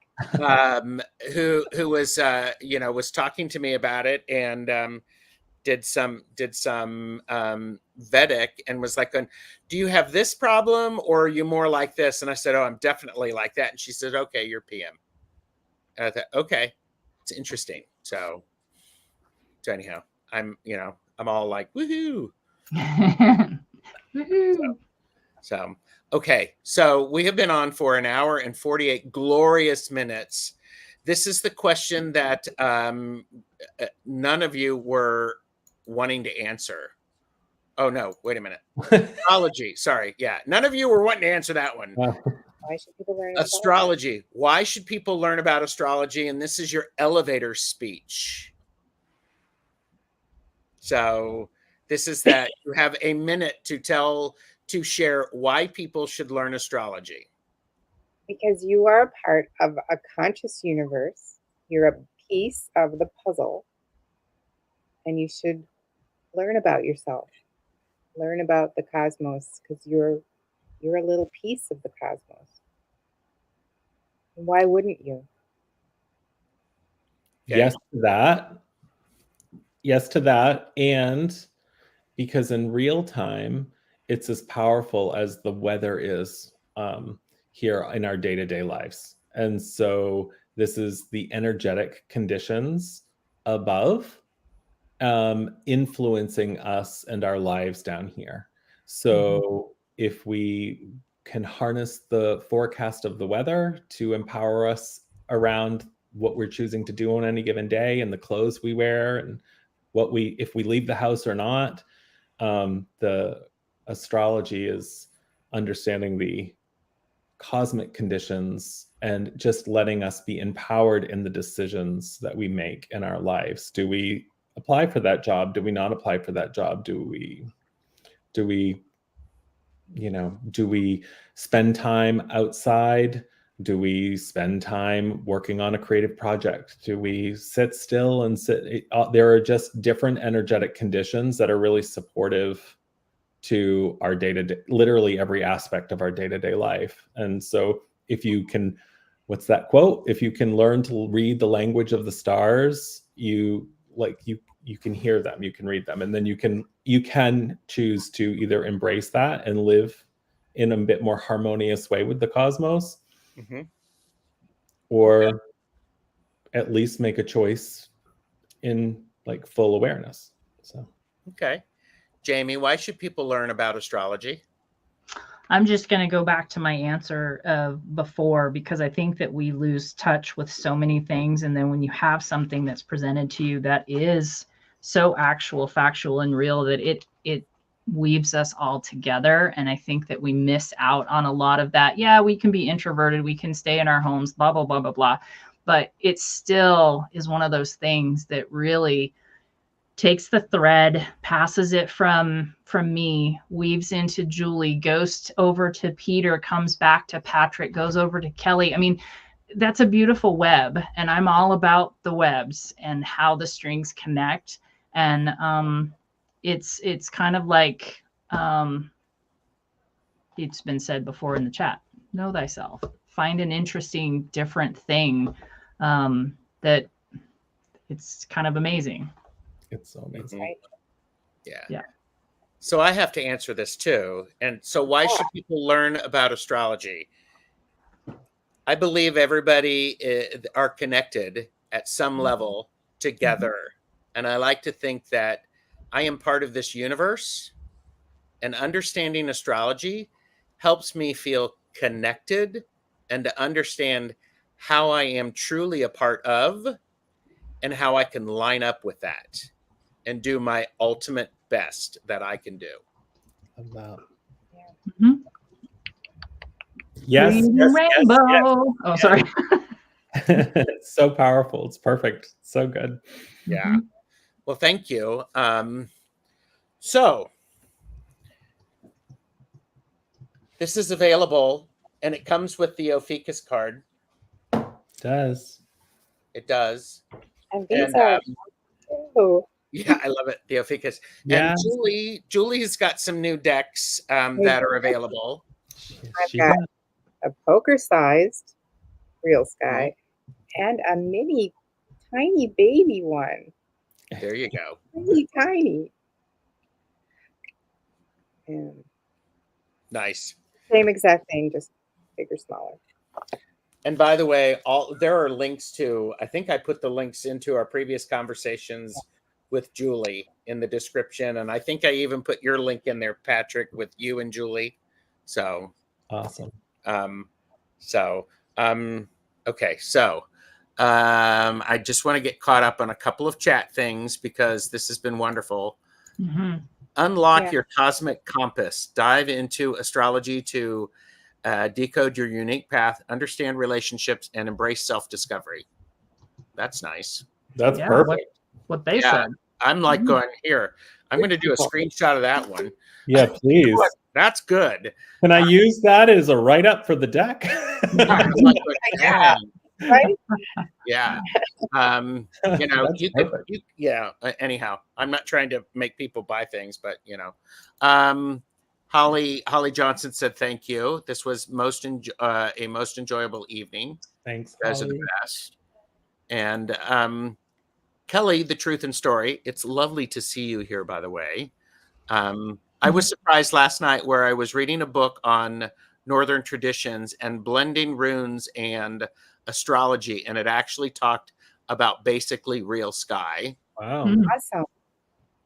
And and listed a chart, not just for connections to Western, but to the real sky dates to signs, and included Ophiuchus. That's I'm amazing. surprised. Wow, I would have been just shocked. I've been blah, blah, blah, blah. Really? We need a link to that book, because that's like so Okay, exciting. Kelly. Yeah. Yeah. Yeah, I mean, she's not on my channel, so she's not on my channel, so I can't make her a mod. But just you're welcome. And I'll take a text. Yeah, send a WhatsApp. Mini. So yes, Deidre, mini. Tiny mini. And can't wait to get that deck with Ophiuchus card. Standing out. 12 houses. You do 12 houses. There are 13 signs. Yes, but there's only 12 houses. Yes. Right. Oh, Laura said my card is on the way. Yay. Yes, it is. Thank you, Kristen. Yeah. Okay. 12 houses, 13 signs. And again, in regards to that is because those are two separate, completely different things. So Yes. even though a lot of people have learned them simultaneously, they are completely two separate things. And Scorpio and Ophiuchus share space in a 30-degree space, approximately. yes, and this guy created some videos recently talking about that. Yeah. So check out my YouTube channel.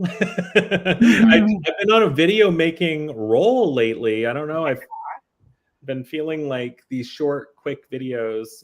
If I go live, I'm getting on a soapbox and a tangent, apparently. So I'm trying to reel myself in, I guess. No, they've been nice.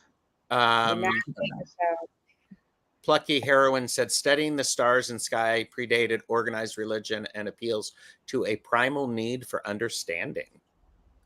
That's good. I love that. Who said that? That was, wait a minute. Hang on. That was Plucky Heroine. I love that. It predated organized religion, and it predated organized astrology too.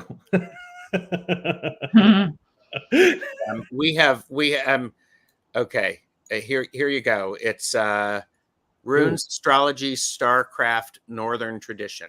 Copy, paste. Right? I just sent her a text, so obviously I'm a little... Yeah. That's exciting. Can I copy that? I was just going to say, I just tried to copy it, and it didn't copy. Yeah, some of these places don't let you copy. Like Instagram doesn't let you copy. Doesn't give you a hot link. Like, not everything is Facebook. Okay, here you go. It's called Runes and Astrology. So Cool. There you go. I'm going to leave that up there. I've heard of Nigel. Oh, it's Nigel. When did this come out? That must be new. Yeah, that's why I'm like, when did this come out? I have June 13th of this year. Well, thank you, Kelly. That's exciting. That really is exciting. I mean, that's how resource hungry we all are, because all of us went, what? I'm trying to be the hostess with the mostest. I have put it into everybody's chat, just the title. That's amazing. And and for those nobody over in my channel. And hello. Oh, there's people there. Kelly created this little deck. Oh yeah. So good. Oh, I love it. I ordered it, Julie. Thank you. It's in my cart right now. I already ordered it. Thank you, Kelly. Send a text. Thank you. Oh, look, there's the text. Look, Kelly, I feel like you'll do anything to get me into runes. This is just another attempt on Kelly's part to reel me into the rune system. Well, is it working? Listen, I am runes class is coming up. I'm a fabulous fan of TA. all things divination, There's a beautiful teacher, She has amazing stories. I took the rune class and I enjoyed it. No pressure. Incredible pressure. teacher. Knows her stuff. Yes. Mhm. So Most Any- enjoyable. here you go. Runes are great. Runes are great. But now that runes have a connection to, the stars. Yeah, I'm That's so right. curious. Yeah. Now I'm curious too. Yeah. Mhm. So, does anybody want to say anything at the end of the 2 hours? It's like, oh, here you go. Runes and geomancy. I have tried so many times. It's funny, geomancy and astrology are so closely interconnected that there's no way that there isn't an overlap. There's no way that there's not a ton left to be uncovered there in regards to astrology, because it's so old and it's so connected, like important. The cosmos is so important. So there's no way, like, it is going to reel me in just so that I think it's going to take somebody like who's really interested in astrology to like go into that space and like go, oh my gosh, have all the things start firing. Or even if just one thing fires, it's like you see that happening over and over again, like Julie making this numerological connection to the houses. That's huge. Like that's huge. Like that's not a little thing. It sounds so simple. That's a big download right there. There's a lot there. And then Robert Bouval, like he was the first to make the connection to the pyramids and their alignment overhead, right? To the Orion's belt. Yeah, like think about that. Robert Bouval is alive and well. He's in this life and he's the person. Like now we all go, oh, the pyramids are all in alignment to the stars. Yeah. But like this is a human being that's alive right now that like had that moment and shared it. And now it's just, oh, it's common knowledge. We take it for granted. And I think that, this is something that's really important for me. And so thank you all for being here. I like having these conversations. Yeah. I love having these conversations. Respectful. We don't have to agree with what other people are saying. We just have to let somebody say it and respect it. I absolutely adore that. That's why I show up. One more thing, Patrick, just to reiterate, resistance is futile. And just one thing for Gerald. So Libra of you. I know. It's like Gerald is ending this with, I'm so glad we're all here. We can all get along and be respectful and keep it balanced. Like, wow, what a, like. Look how balanced we are. The two Libras and the two Aries. Oh my gosh, look at us. Just saying. Yeah. And, and Patrick, you've not seen my chart, but let me tell you, dude, there are things. So there are things. I want to see that. I want to see that spreadsheet. Absolutely, you do. What's it worth to you? I don't know. I mean, you're going to write a book? I am going to write a book, but I sent you a signed thing. You did. So I'll print off a thing and sign it. I won't send it to you electronically. Hashtag I'm a dick. I'm sorry. Hashtag ain't no doubt.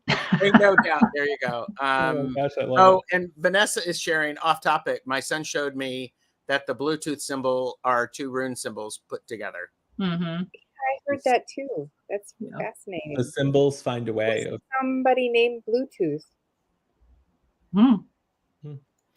The symbols find their way. Yeah. Is that like Bluebeard? Is he a cousin or something? Bluetooth There's to Bluebeard? somebody named Bluetooth in that. I don't know. Oh, interesting. I know. Those are the little things that stick in my head. Yeah. Bluetooth. Before we head out and do the after show, because there is going to be one. Thursday, I have a magic tool talk and a laugh and learn about black salt. Ooh. Making black salt, its uses, and things like that. So here you go. Cool. Yep. So he had one rotten tooth. There you go. You all are funny, Harold Bluetooth. I love it. Oh, gosh, that's too funny.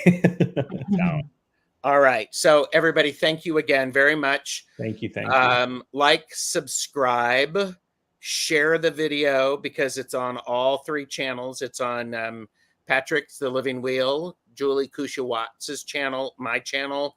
Share the video, because the more people who see what it's like to actually have decent conversations. So, all right. Yeah. Ba-dum-bum. Yeah. That's a Libra. Yes. Libra energy. I feel That's seen. All right. Thank you, everybody. Take care.